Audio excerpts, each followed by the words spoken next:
Olá, famílias! Chegamos ao 33º domingo do tempo comum, o ano litúrgico que está acabando, que é diferente do ano civil. Nós vamos falar sobre isso.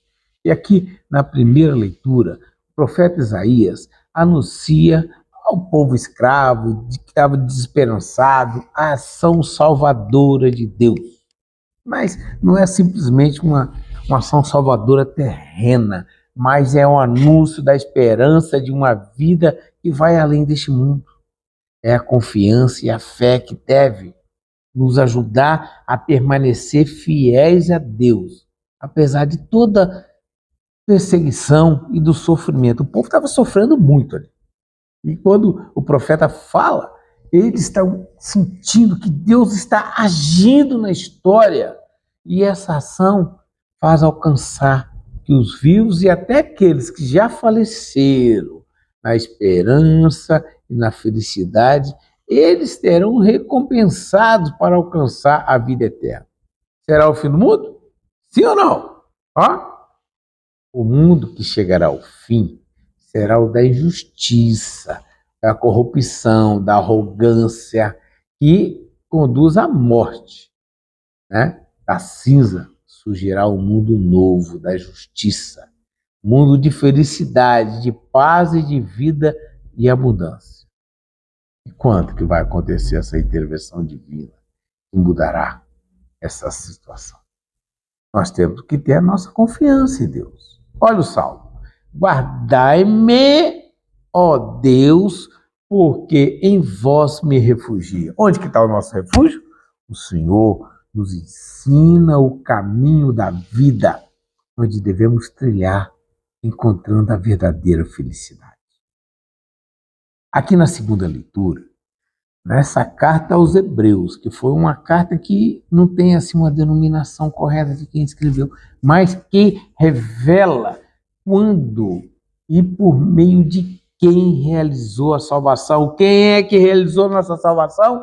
Jesus, o Filho unigênito. Ele encarnou para realizar o plano de Deus, para libertar a humanidade do pecado, tornando-se participante da vida eterna.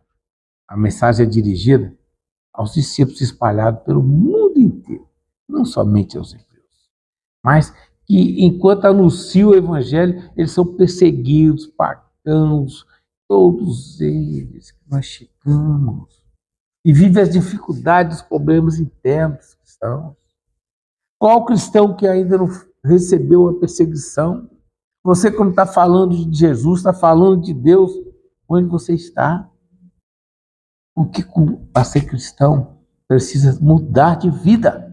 Precisa ter uma revolução na sua vida. Na nossa vida, o cristão é diferente.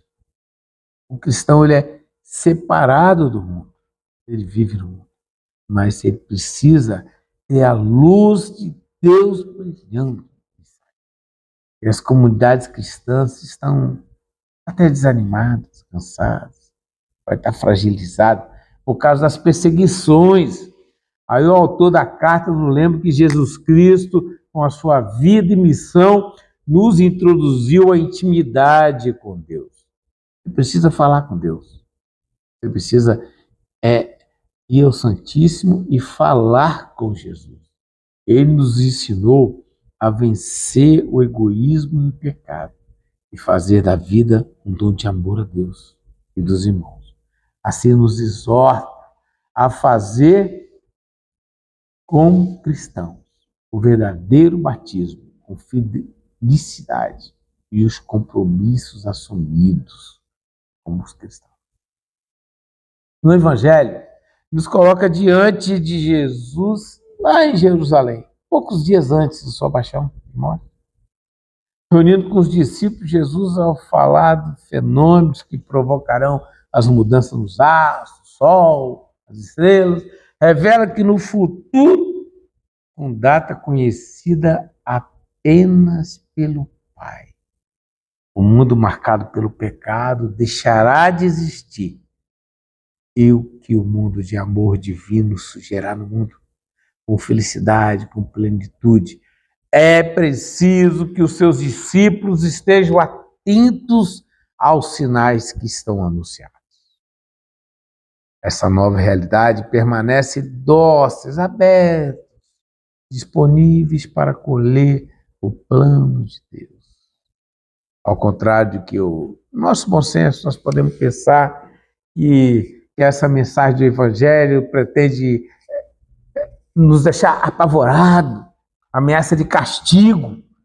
Pelo contrário, ela nos anima a manter a fé. Vê como que Deus é bom? Ele está nos avisando, ele está oferecendo. Ele colocou seu Filho unigênito e derramou seu sangue na cruz por nós. E basta que nós cremos. Como cristãos, continuadores do reino de Jesus, enquanto caminhamos nesse mundo, seremos abordados pelo sofrimento e pela perseguição. Mas nós não devemos desanimar, porque Jesus vem. As palavras de Jesus não se tratam de uma metáfora, né? Uma coisa fora do comum, mas são certeza de um mundo novo, que a vida plena e da felicidade surge para nós. E pode surgir quando? A qualquer momento. Só o Pai sabe a hora que Jesus vem. Mesmo com todas essas catástrofes, Deus é o Senhor da história.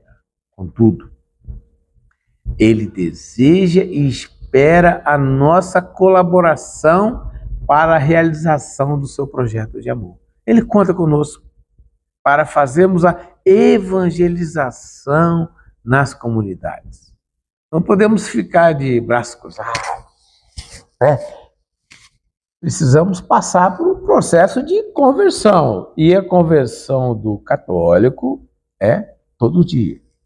Todo respeito aos irmãos aí que denominações que acham que é só levantar o braço e falar que aceitou Jesus como Salvador, mas a nossa conversão é diária. O livro da vida que está escrito, o nome, ele tem que estar também no nosso coração. Renunciar ao egoísmo, orgulho, prepotência, a exploração do outro, né, da injustiça, e partilhar o perdão, o amor, a solidariedade, a paz, a doação de si mesmo para a salvação do outro.